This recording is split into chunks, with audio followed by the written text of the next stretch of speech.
Mount Shasta is a most majestic mountain and is part of the Cascade Mountain Range located in Siskiyou County in Northern California, about 45 miles from the Oregon border. Mount Shasta is the cone of an extinct volcano rising to a height of over 14,000 feet above sea level and is one of the largest volcanic peaks in the continental United States. Mount Shasta is a very special place to say the least, and it represents much more than just a mere mountain. It is considered to be one of the most sacred places on this planet, and the mountain is a mystic power source for this planet. Actually, the sacred mountain is an incarnation of the great central sun of this universe. It is a focus place for angels, spirit guides, spaceships, masters from the light realm, and the home of the ancient survivors of ancient Lemuria, which sank under the waves of the Pacific Ocean a little over 12,000 years ago. For those gifted with clairvoyant abilities, Mount Shasta is embracing a gigantic, ethereal, purple pyramid whose capstone reaches far beyond this planet into space and connects us intergalactically to the confederation of planets for this sector of the Milky Way galaxy. This awesome pyramid is also created as an inverted version of itself, reaching far down to the very core of the Earth. You can call Mount Shasta the entry point of the light grids of this planet, where most of the energy comes first from the galactic and universal core before it is disseminated to other mountains and into the grids. Most mountaintops become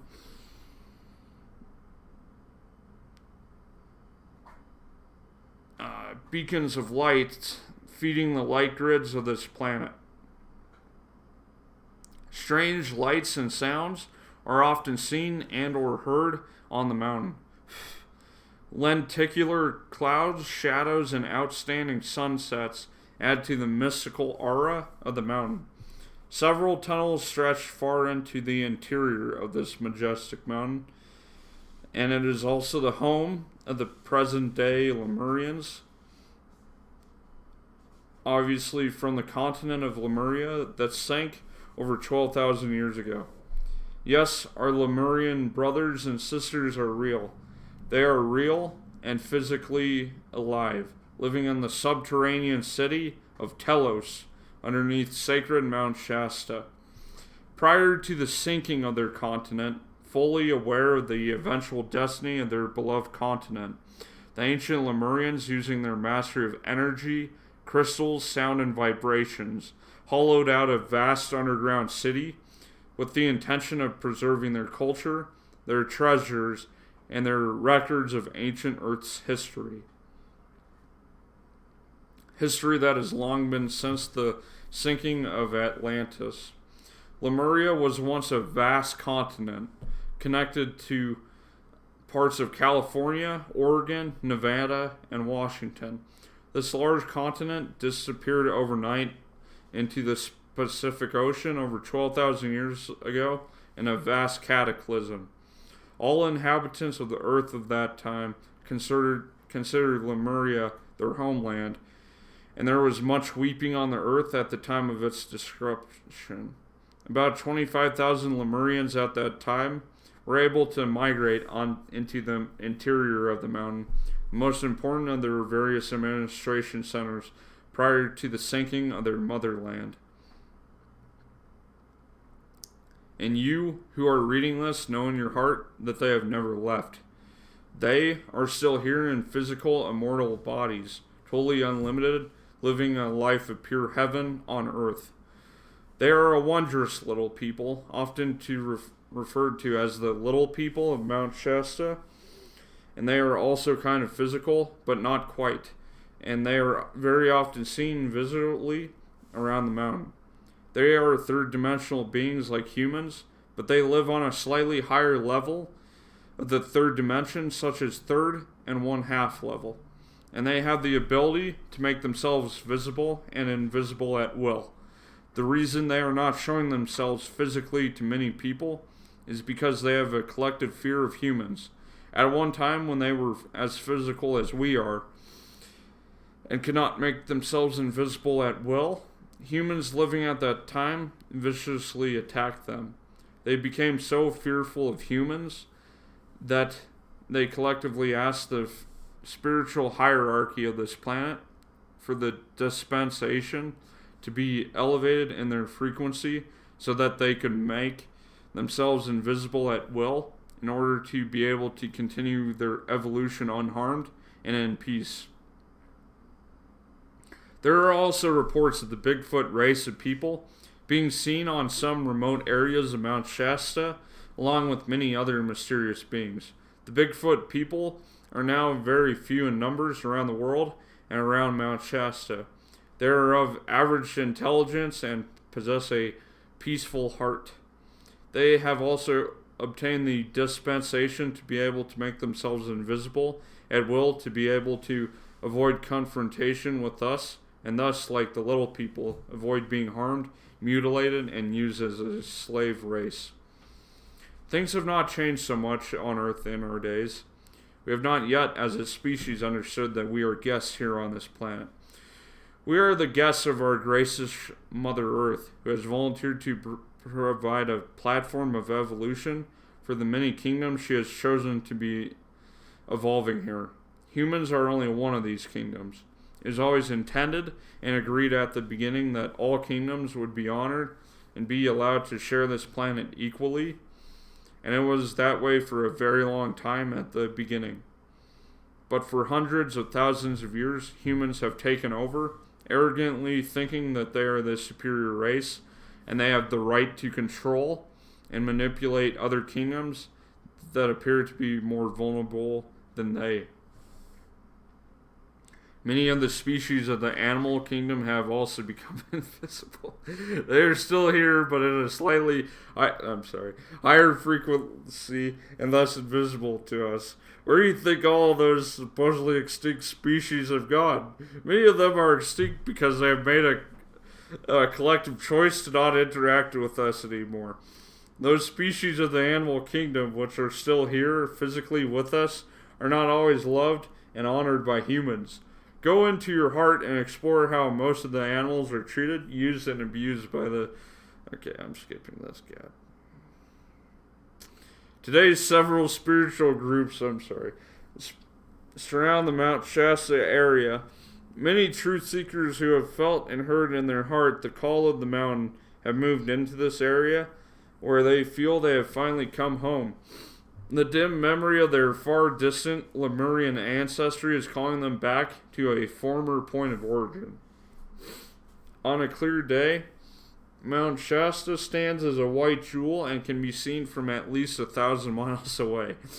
People who live nearby have remarkable stories about the 14,000-foot Cascade volcano.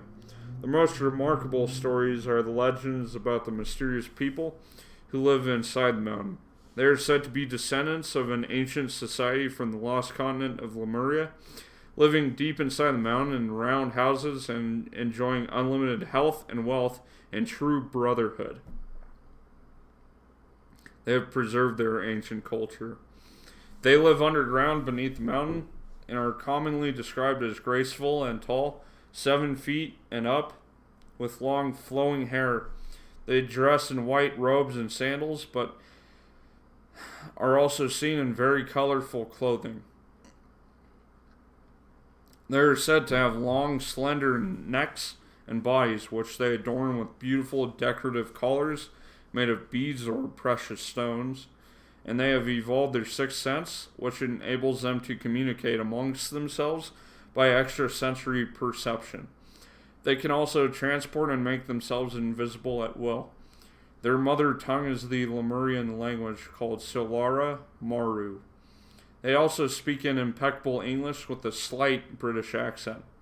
They have chosen to learn English as a second language because they are situated in America, where the people who live on their rooftops speak English as their majority language. They have become an ascended civilization living in a fifth dimensional vibration and consciousness.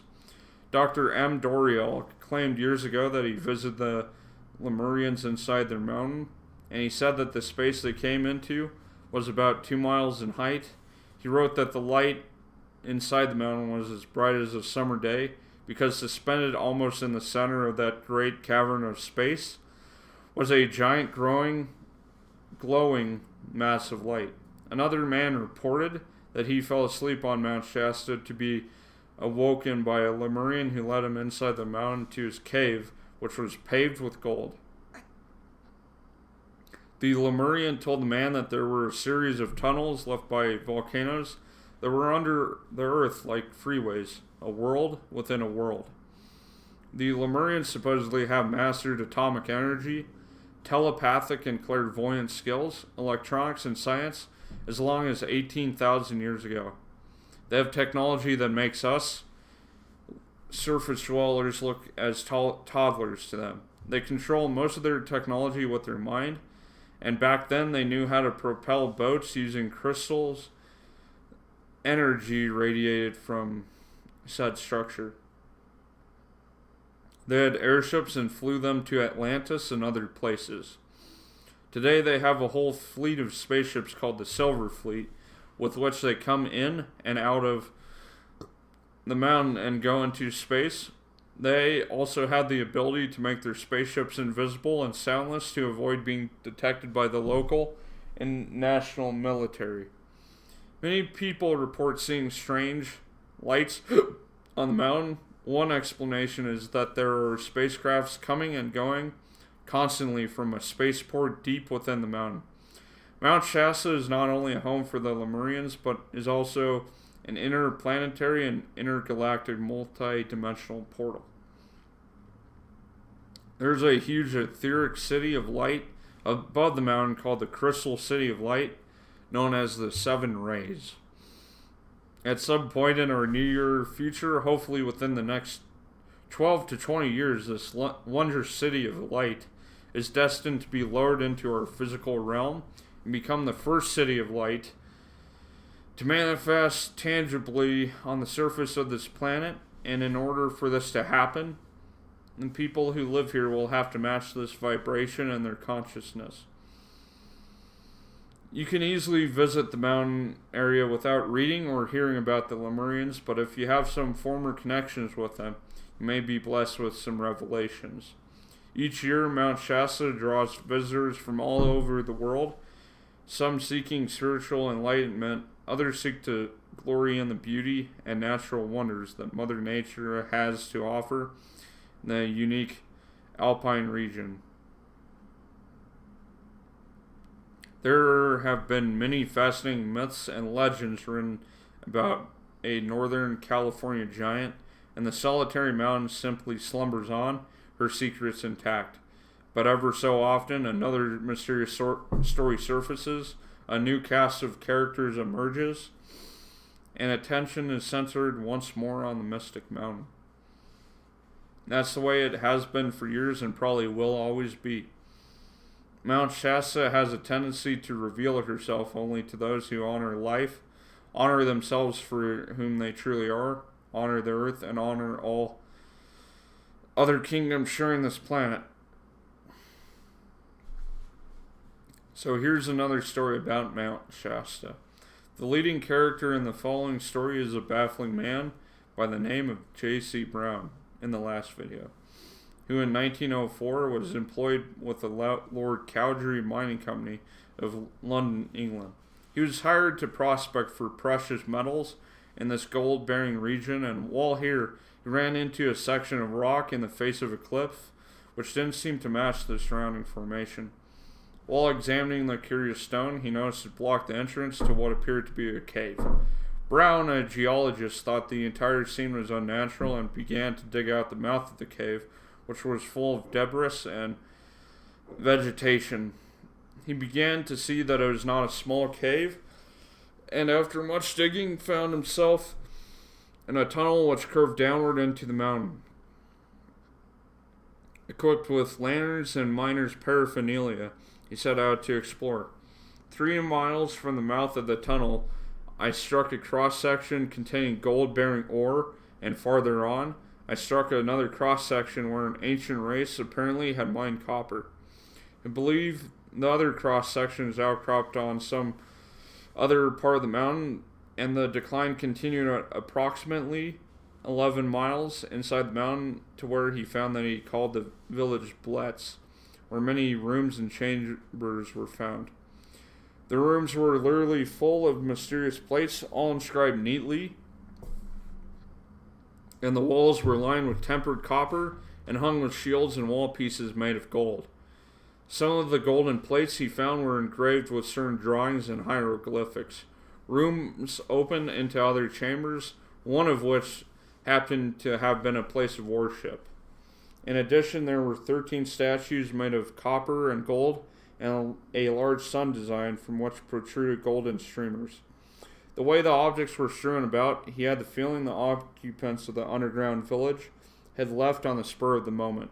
And then he came upon a macabre scene. In one chamber, he counted 27 skeletons, the smallest of which was 6'6", and the largest stretching out more than 10 foot. 2 of the bodies were mummified, each clad in colorful, ornate robes. Brown spent many days exploring, studying the hieroglyphics, and indelibly imprinting them in his mind. He was excited about this great archaeological find and decided to leave the tunnel and its contents exactly as he had found them. He would return, he thought, but first he cleverly concealed the entrance of the tunnel and marked on his map exactly where it was on the mountain. The next 3 decades, those spanning 1904 to 1934, Brown's activities seemed to be shrouded in mystery, but it is known that he studied the literature and philosophy pertaining to the lost continent of Mu, which is separate, and the lost Lemurian civilization, among other lower prehistoric races. Years of study and comparison of the hieroglyphics and pictographs he had found in the tumble convinced him that they were indeed records of the Lemurian race. And so after 30 long years, Brown resurfaced. He decided that the glory of those Lemurians and the golden artifacts still hanging untouched in the cavern of the mountain should be shared with others. In 1934, at the age of 79, Brown appeared in Stockton, California. His idea was to organize a group of people interested in accompanying him at his expense to Mount Shasta, and once there they would explore further the ancient tunnel he had found in 1904. 80 eager Stockton residents, including a newspaper editor, a museum curator, a retired printer, several scientists, and other solid citizens, formed a group to investigate the tunnel with him. They met nightly for 6 weeks to plan the expedition, and also listened to his fabulous tales of lost continents, hieroglyphics, and the enticing descriptions of the treasure, which seemed to be just within their grasp. Some even gave up their jobs, and some sold much of their property during those 6 weeks, so certain that their lives would be altered and enriched after their remarkable discoveries. The editor and the curator questioned Brown closely, going over and over the details of his bizarre story. He disclosed that he had spent much of the 30 years searching for ancient records pertaining to the Lemurians, and his mental pictures of the hieroglyphs in the tunnel village had convinced him that he had found the lost link in the story of civilization. And he told them he believed the golden antiquities he had found were those of the Lemurians or their descendants. Brown even promised to provide a yacht to transport the group as far north as they could go by water. They would leave on June 19th at 1 p.m., and the day dawned clear and beautiful, and 80 Stockton citizens were waiting at the designated time for their leader to appear. They had met that evening before in order to consummate the final details, after which J.C. Brown bid them adieu until the next afternoon.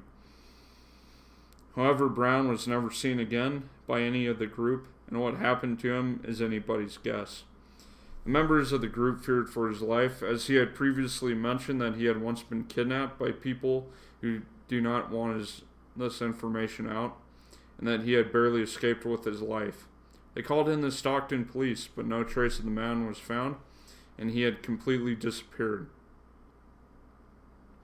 Unfortunately, Brown had never revealed the exact location of the secret tunnel in the mountain, and it is highly probable that these treasures of a prehistoric era will never again delight the eyes of another human. Wreathed in clouds and mist and sealed throughout the ages in ice and snow, Mount Shasta keeps her secrets to herself as always. There are numerous accounts and sightings suggesting that an ancient race that utilizes high technology now resides in the bowels of Mount Shasta in the Cascade Range of Northern California. According to William F. Hamilton, who claims to have met representatives of this society, the inhabitants of the subterranean city of Telos underneath Mount Shasta are usually tall, blue-eyed blondes who number in excess of over 1.5 million in their large 5-level, 20-mile-long underground city. Mount Shasta has been a major site for UFO contactees for decades.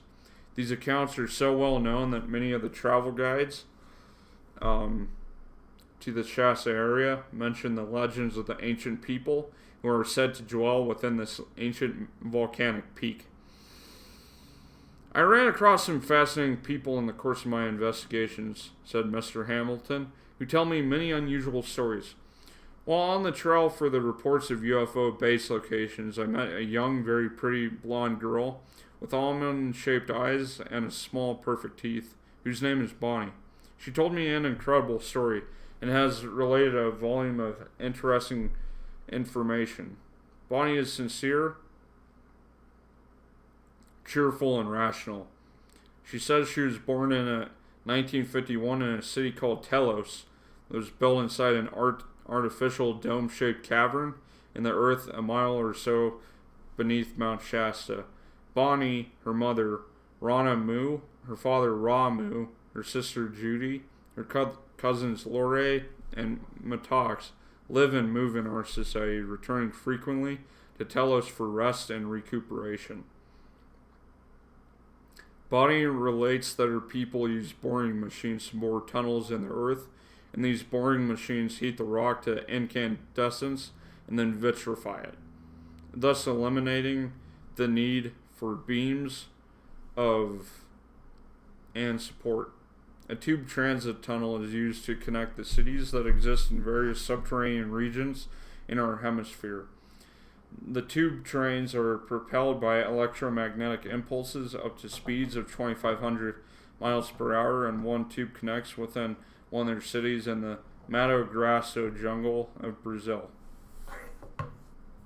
So just touching briefly on this, I'll link it down below because I did this video way the hell back at the start of this channel.